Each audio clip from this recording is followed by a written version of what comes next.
Sehr geehrte Damen und Herren, ich begrüße Sie auch, wie schon viele andere vorher, heute zur INHORGENTA 2025.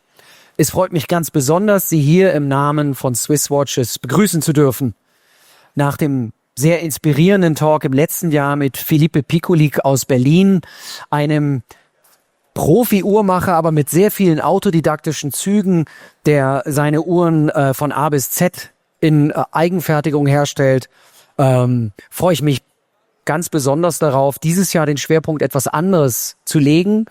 Und zwar sprechen wir über eine Sammlermarke und eine Marke, die tatsächlich das 21. Jahrhundert als Startpunkt hat, nämlich dieses Jahr genau 25 Jahre Jubiläum feiert.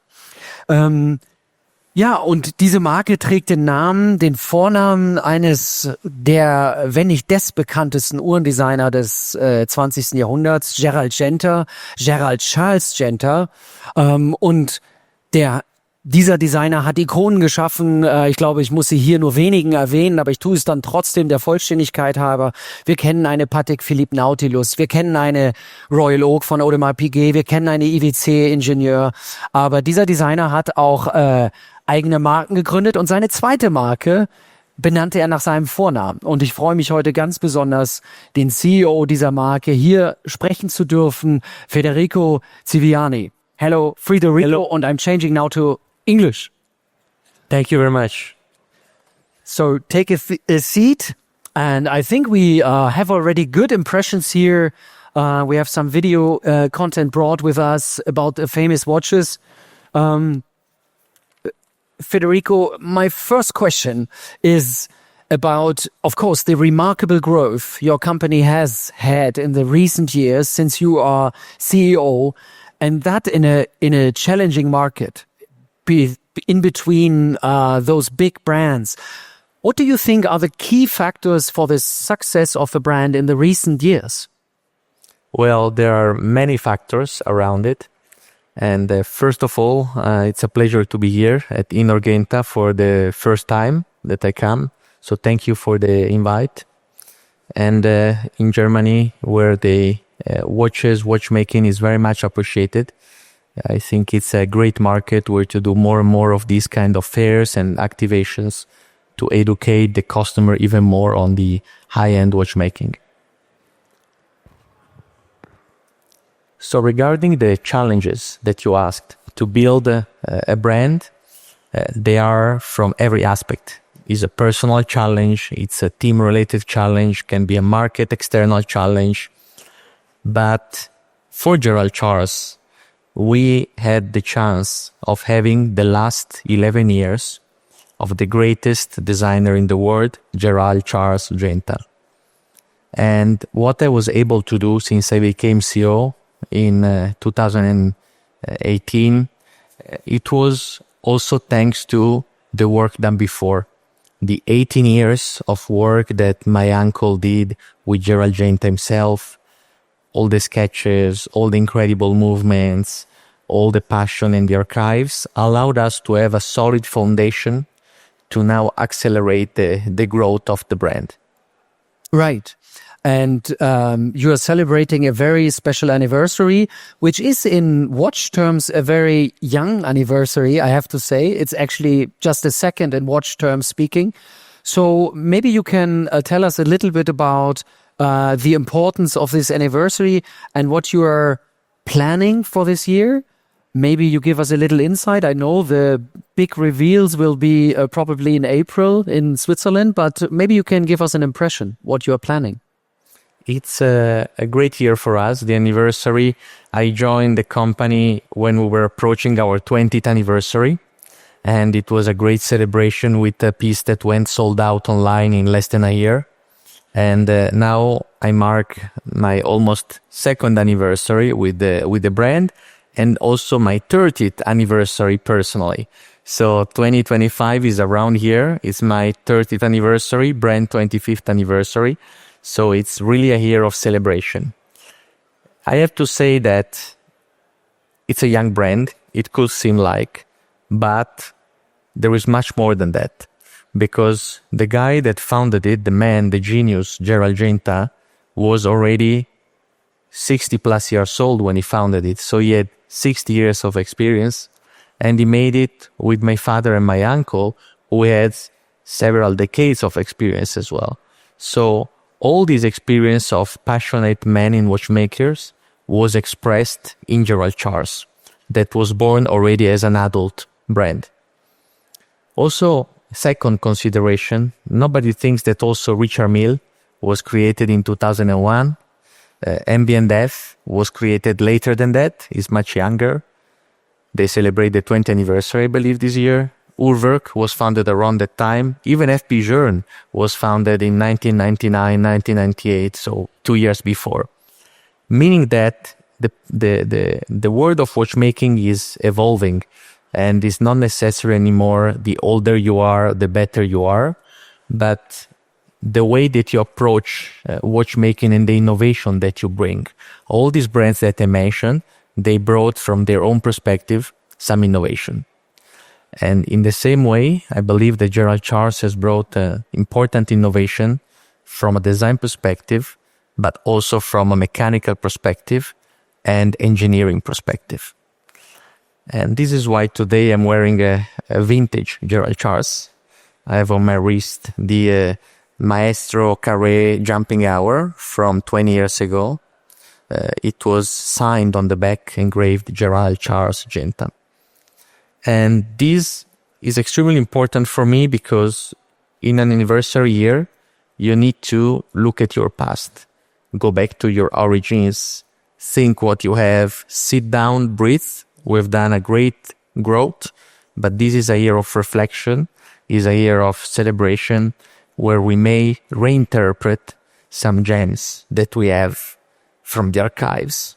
So basically what I found very interesting, what you just said is 60 years of Gerald Genta are already in Gerald Charles before he founded it. So it's could be like even older than what we think.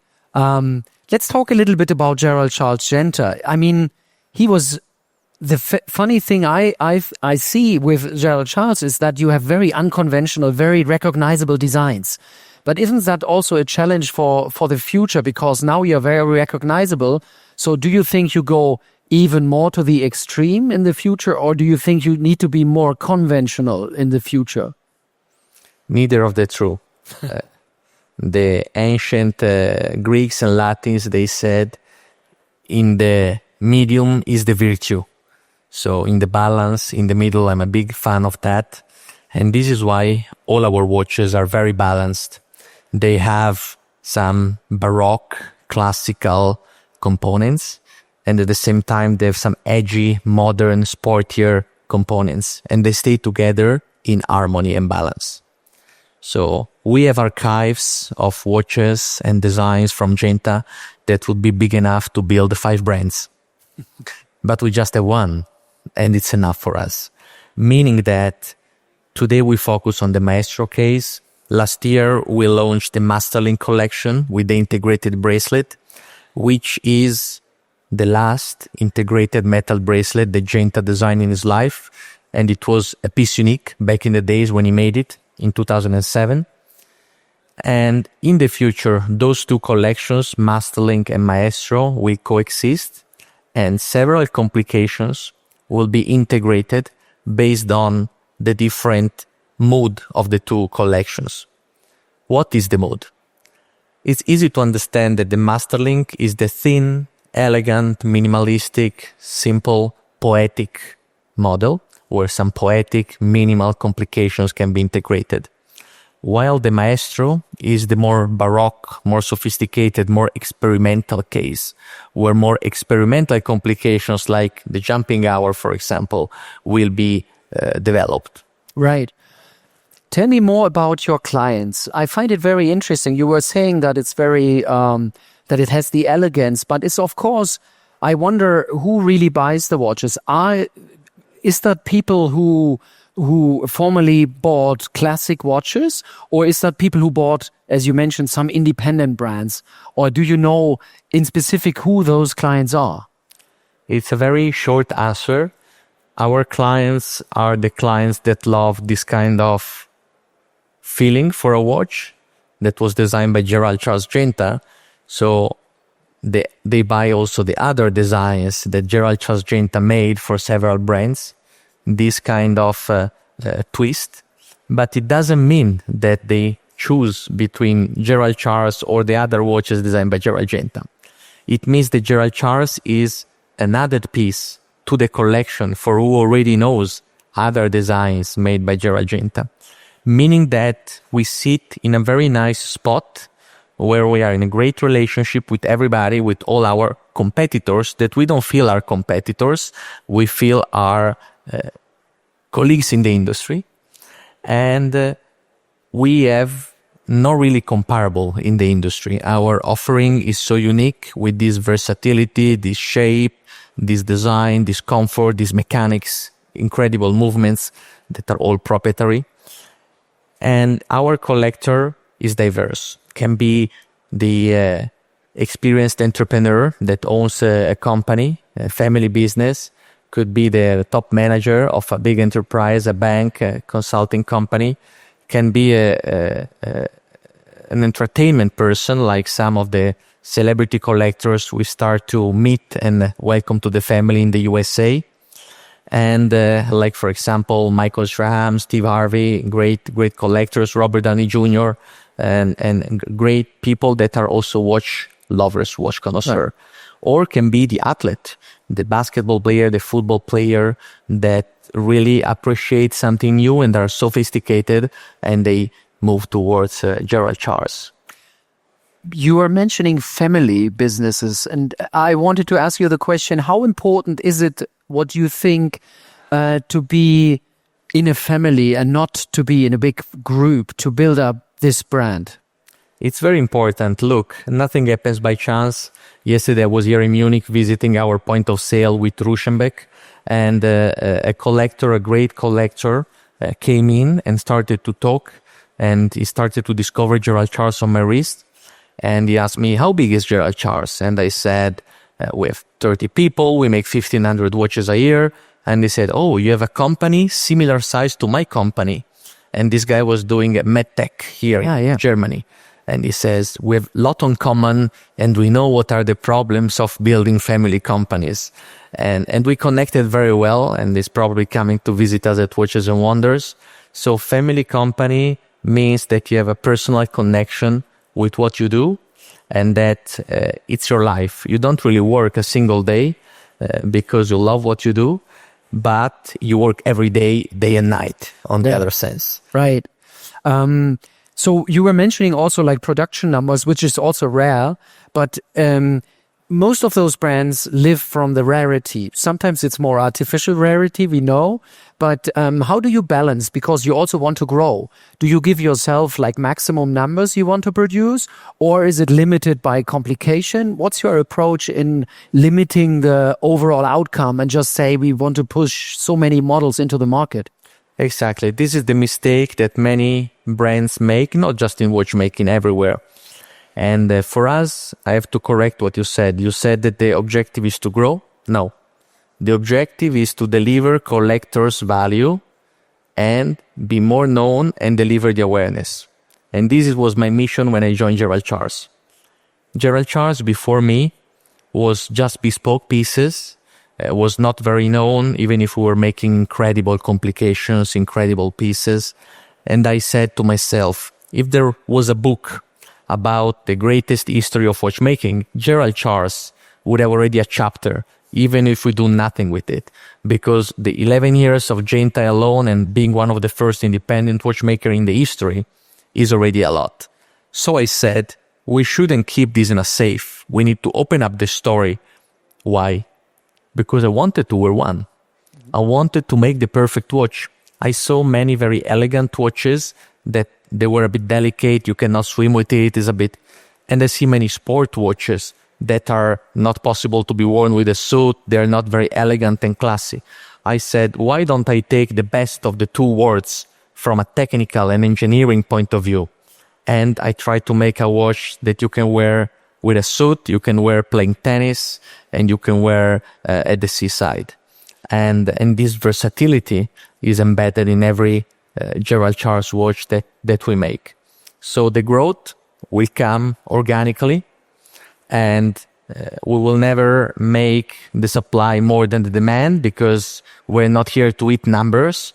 We start as a bespoke producer. So bespoke means that you exactly produce what the order comes, meaning that our philosophy is not to overproduce, because we will never be able to keep the same care about the details. For mastering, to produce this watch, this case alone, it takes 35 times the machine hours in CNC machines than a round case. It's 35 components, and the machine needs to change the axis angle 10 times for the shape. You see, you have 10 change of directions. And this means that this case is very technical and requires a lot of time also for the end finishing. Also 3 to 4 times more than a normal round case. Meaning that to oversee the quality, to check everything, to do the things properly, we are not interested in growing the numbers. We are interested in growing the complications. Right. And talking of complications, I think I would ask the question, looking at the most famous designer of probably the 20th and 21st century we still have, who is now overlooking the design at your company? Because I guess who wants to go into the footsteps of Gerald Charles? I have to say that I'm very much involved. My grandfather, nobody knows, but besides being a manager in a big company, he was also an artist. We have many paintings of him. I myself started to paint when I was just a kid, and I have a very strong artistic drive and a practical sense. So in every watch, before I'm involved in the design brainstorming, I bring my ideas. I'm involved in the middle step, in the final step, in the prototype approval. I'm really product focused. But saying that, we have a proper design team that we have built, a design department with few people. And the head of this design department is our great friend, family friend, Octavio Garcia, who used to be creative director for Audemars Piguet and made some of the incredible pieces like the Michael Schumacher, the Messi watch, the LeBron watch, all the Formula One watches from AP, and the 40th anniversary of the Royal Oak. And I think he also is one of the few people who worked directly with Mr. Genta, didn't he? On spot. In the 40th anniversary of the Royal Oak, he had the chance to work directly with Genta and to talk about his design language, his codes, his willingness. And this is why today we can carry forward this legacy in the huge respect, because we are one of the few people that had the chance to work with him from a design perspective.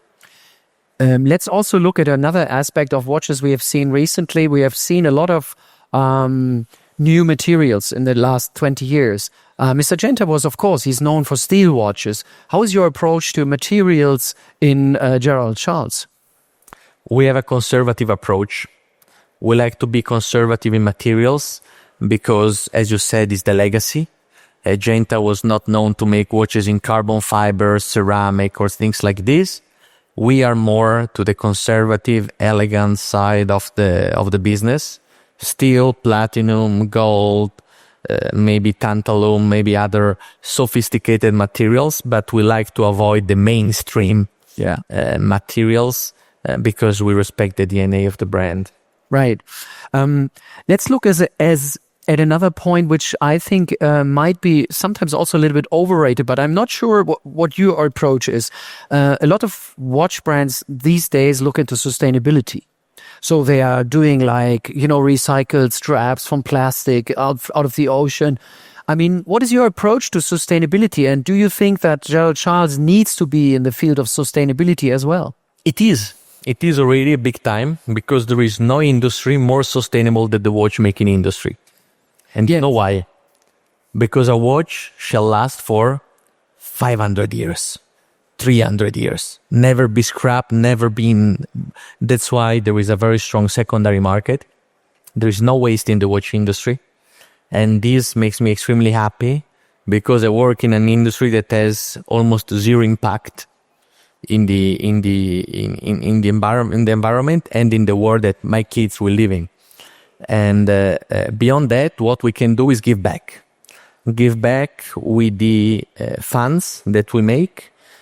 Namely, I tell you something, there will be a very important auction coming soon where we will be donating one watch, unique piece, extremely complex watch with extremely special stone dial. It will be donated, and the proceedings will go for this particular charity that we chose, and more details will follow up. So we try to give back in every manner to the society. Yeah, that's, I think, a very good thing. And you are right. Of course, like a watch to be repaired for 500 years is great. But it's definitely a struggle for a lot of younger companies to do after sales. So one question is, how do you do the after sales? Has it happened already a lot of times to see watches come back? And another thing you mentioned is very interesting is the auction business. So have you seen watches on the secondary market that you produced already? And how is, of course, the prices developing? Very good question that I really much like. So starting from the auction, we never like to enter in the auction business. It's not for us interesting because it's not our business. But when we talk about charity, when we talk about giving back and giving people the opportunity to give back as much as they want, is the right way. Because if I sell a watch for charity, there is no opportunity to bid more. And we have many collectors that want to offer much more in charity. So the auction is the best way to let organically everybody offer more and donate more, and is the best result to give more funds to the charity. The value of the watches. Gerald Charles vintage watches are very hard to find, are extremely sought after. And if you find some, let me know, because I'm interested to take back. This means that the work that was done before I was CEO was incredible. We have no watches in stock from the previous. In the market, is very hard to find, and when you find them, the prices are extremely high. And most of the thousands of collectors that bought it, they bought it for themselves to wear. So we don't sell to speculators, to investors, we sell to real people that buy the watch. Nevertheless, since I joined as a CEO to today, I've seen the values of certain rare watches that come to auction and to market grow triple digit. So we got some watches going 5x, 10x from the old complications to today, as the brand expanded its infrastructure, expanded its awareness, after-sale network. We are able, every watch that we make, no matter if we made it 25 years ago or today, we know it. We can repair the most complex watch. We have the competences to do so. And that's very important because many historical brands, they lose this continuity in knowledge, and we retain it very much. And the after-sale service is the most important thing. It's the number one marketing for our company. Why? Because the client needs to be happy and needs to be serviced. You know, it's not just selling the watch and finish. A watch is a living individual for me. The life starts when the first collector buys it, and then the life continues for 500 years. This means that we have a solid network of after-sale service centers in Europe, Switzerland, Asia, Japan, US, Middle East, everywhere in the world, to give the closest proximity to the client and the fastest service. Meaning that today we have a very small number of after-sale return. Our watch is very solid. Our movement is very solid, which is rare for independent watchmaking that sometimes are a bit too experimental and not tested enough. So we have about less than 3% after-sale return, which is incredible. It's incredible on the long term. And also only few of the vintage pieces that are 20 years old, they come back very rarely. You were just mentioning like the movement, and I wanted to ask you, because I think that's a critical point where a lot of brands also struggle, especially modern brands, is the approach to the movements. Because what is clear now, I think that it's not a design brand, which is like a completely different approach. Of course, it's a design-driven brand, but tell us more about what was your movement approach when you entered Gerald Charles. I mean, that was I think at the peak of the last decade of watchmaking. How easy it was for you to find the right movement, and what you decided then to say this is the right movement for our watches. We created them. And if you look at the museum in Geneva that is under expansion, so for Watches and Wonders, you will see more. We were not a design-driven brand. We were a movement-driven brand because Genta was designing the case around the movement. And I give you one example. The Maestro was first created to fit the tourbillon movement. He said, you see this tourbillon, it's always taking the balance of the watch down, and there is no space to accommodate it. So Genta said, I'm going to create a smile, a curve, my smile, he said, at 6 o'clock to accommodate the tourbillon and accommodate the perpetual calendars, chrono, counters, small seconds, complications. Meaning that for Gerald Charles, the mechanics are central focus, and the design needs to marry well with the mechanics. Said that, all our movements are proprietary developments, which we master very well. We do the finishing and we do this construction to make it 5G shockproof and extremely reliable. This is extremely important for us, working with several partners in Switzerland for some components and key elements to put everything together in a way that works in a very reliable way. Looking again at you were saying the importance of after sales, but what challenges would you say are in the markets right now, and which markets do you think or are the future watch markets, and what are your key markets today? We are expanding step by step in the world. When I started with 0 point of sales, now we have 80. We produce 100 watches, now we have 1,500. We were 3 people in the team, now we're more than 30 people. So the expansion was there. And my strategy was very simple, was to become well known in a market before entering another market. Because we didn't want to be small and unknown everywhere at the same time. We took a step-by-step approach because we have no pressure from shareholders or results or so on. We started with Switzerland, Italy, that now are strong markets. We then moved to other parts of Europe. Now the Middle East was also very well developed. Japan started last year and became a very important market, which makes me very happy because it's extremely demanding and precise. And today represent close to 10% of our global market. It's incredible. There is a waiting list for the Master Link and makes me very happy. Germany is picking up very fast. We opened Germany, the first door with Trauschenbeck only 12 months ago. So it's a very recent young market for us, but we're seeing a lot of love from the collectors, and step by step, I think we will establish it further. America is very important as well. We built our subsidiary also 18 months ago in New York on the Madison, and we appointed 2 very experienced people to manage it. And the results have been outstanding with the 12 best stores in America, from New York to Los Angeles, Miami. And the market is very solid and healthy and picking up, meaning that there is still Asia, apart from Japan, that is an untapped market for us. We are focusing on education right there for the moment, and step by step we will go there. But for the moment, we don't have almost enough product to satisfy a booming Asia market. You were just saying something very interesting. You were saying about education, and listening to your speech and to your talk is, I wonder, like, you are quite young, but how did you, and it sounds very natural that you, it sounds all logic, you would ask other companies and say, why didn't you do that? So where did you learn your business? That's a good question. And I get asked many times, look, I was born in the watch industry. My father founded Audemars Piguet Italy in the 90s. There was no Audemars Piguet in Italy before my father. And back in the days, it was a hard business with AP, and it was a growing part. And I lived from the 90s that I was born until last year when my father left AP after almost 40 years of work. I witnessed this incredible growth that this incredible brand like AP had. And I learned a lot. I learned a lot like a kid. I tell you one anecdote. My father was always traveling. I didn't see him much when I was young.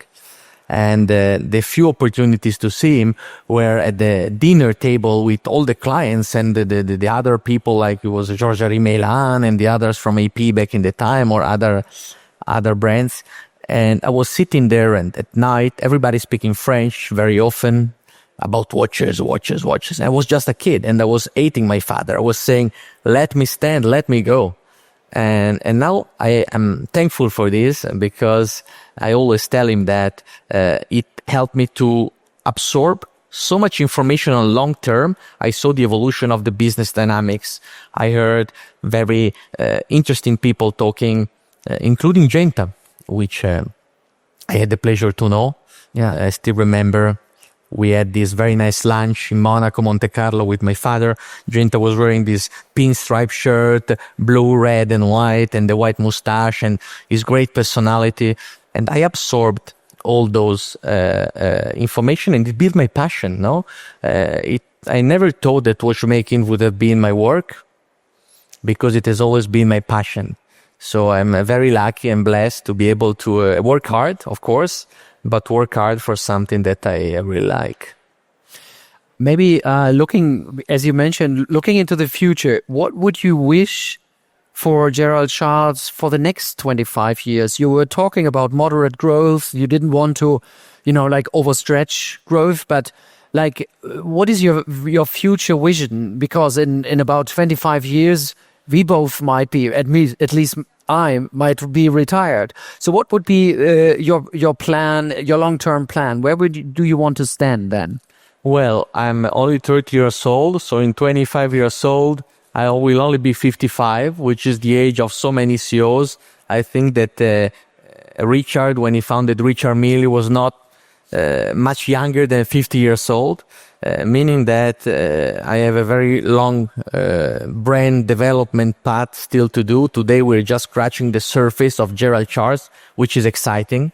And you will be reassured that under my leadership, we will continue in this direction. And then it's a family business. So maybe my kids, the next generation, my wish is that they take over and they continue this beautiful business with their interpretation, in the same way that I brought my perspective, respecting the legacy, but I brought my perspective. They will bring their perspective. But in 25 years, you will still see me, I believe, right there. For sure. Looking maybe to the final questions, I wanted... you were just mentioning your father, and I found it also interesting, like, do you look a lot at other brands these days? Because there's a lot of different developments we see right now. We're seeing very classic brands now going very, very advanced. We see collectors brand trying out new things. I mean, do you really look at all that all the time, or do you try to concentrate on what you're doing? Both. As a collector, I look at the market because I have my opinions. I like to collect watches. I like to buy watches, and I like to understand, and I admire brands that bring innovation. Too many brands have forgotten to bring innovation, and I believe that the independence, as what we've done, we're bringing more innovation because we have a lean structure and we can experiment more. And of course, I look at what's happening around, but we stay focused. We stay focused because we have a strong archive, incredible experienced watchmaker, incredible experienced engineers, and we have a strong vision. And I think it's clear where Gerald Charles positions and where we'll be always positioned. We don't follow the trends, Look, this watch that I'm wearing was made 25 years ago. It could be made today by Gerald Charles. What does it mean? It could be the brother of the Mustang. What does it mean? That we respect the legacy and we don't change with the market. We have our position, and today the market is turning towards us, I feel, because there is a comeback to the classics. There is a comeback to the elegance, baroque, understatement design. We're not anymore in the bikey, big, colorful watches. I feel we want durable things that represent our sophisticated personality. In a world that is so fast-going, artificial intelligence, technology, colors, we are bombarded with so many stimulus everywhere. we like to wear something a bit retro, something a bit classical, which is solid, because retro doesn't need to mean it's delicate. I'm against that. Solid, waterproof, shockproof, comfortable, and you can wear on the tennis court as well. So it's a super power retro.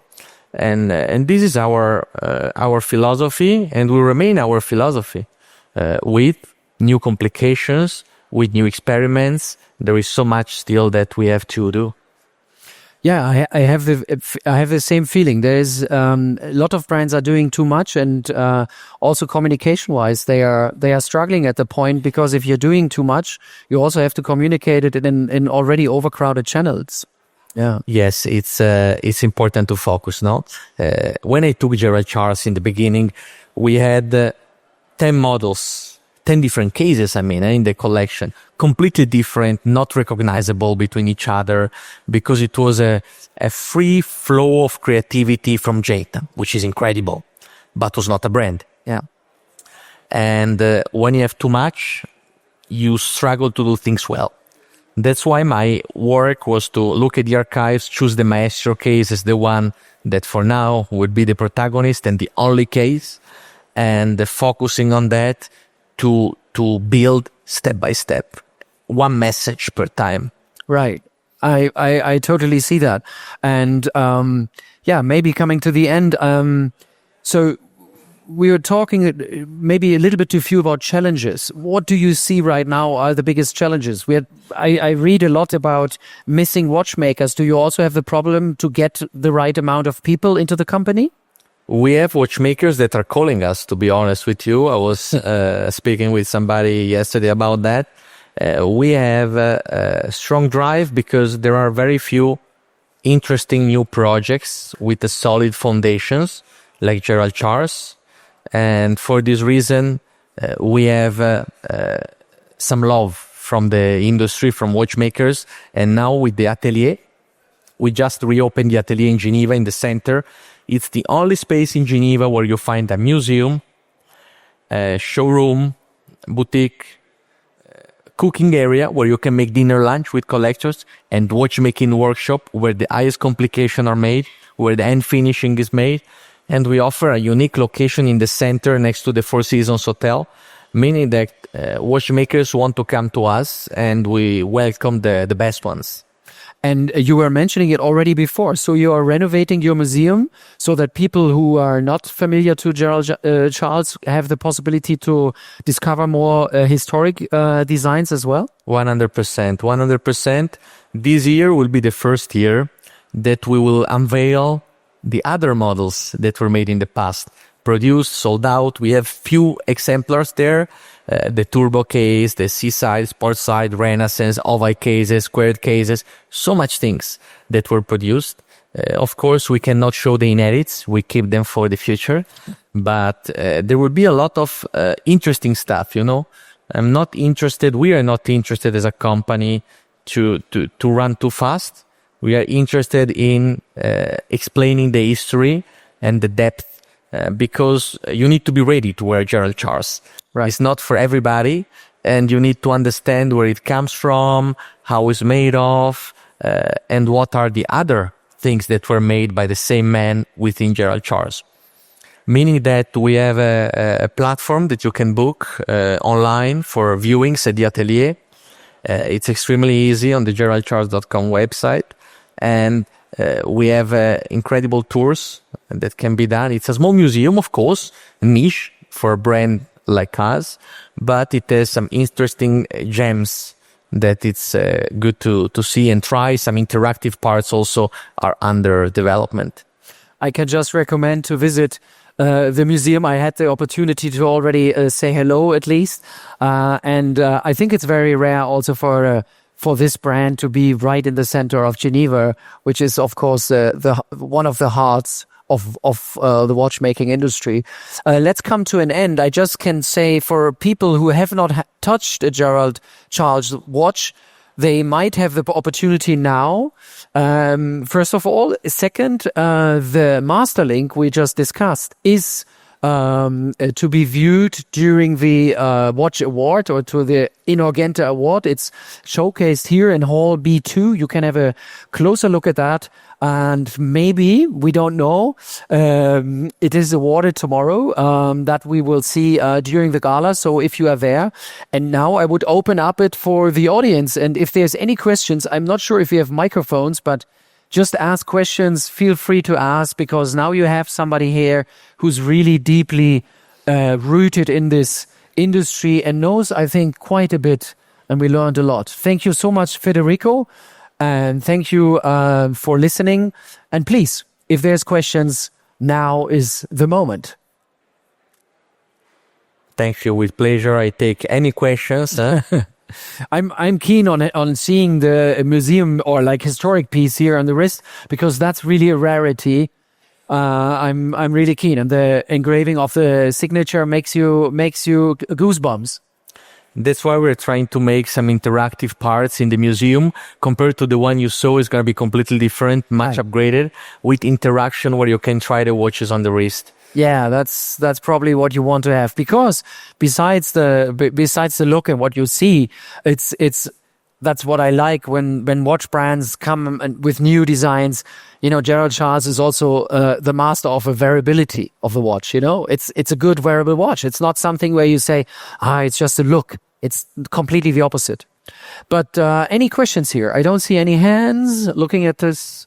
No, nobody wants to ask questions. It means I was very clear on everything. I told you, just don't leave any questions, and I think we have it. So thank you so much again. Have a look at the Masterlink at Hall B2. See you tomorrow during the award. And thank you so much, Federico Ziviani, CEO of Gerald Charles. Thank you.